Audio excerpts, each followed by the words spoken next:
দেশের প্রায় ১৩ কোটি ভোটারের মধ্যে গত দেড় দশকে ভোটার তালিকায় এ পর্যন্ত প্রায় ৪ কোটি নতুন ভোটার যুক্ত হয়েছে।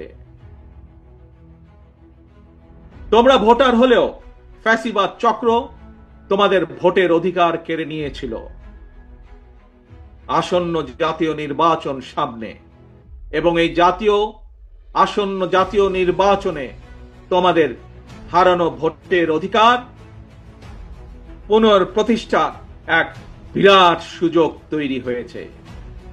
এই সুযোগকে কাজে লাগিয়ে স্বাবলম্বী বাংলাদেশ গড়ার লক্ষ্যে বিএনপির গৃহীত পরিকল্পনা বাস্তবায়ন করার জন্য পলাতক স্বৈরাচারের শাসনামলে গত দেড় দশকে ভোট প্রয়োগের অধিকার বঞ্চিত ৩.৫ কোটি ভোটার সহ সবার সমর্থন এবং সহযোগিতা চাই।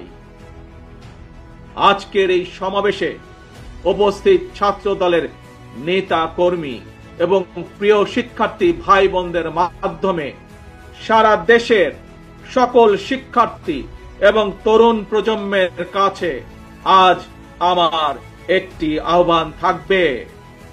কি সেই আহ্বান?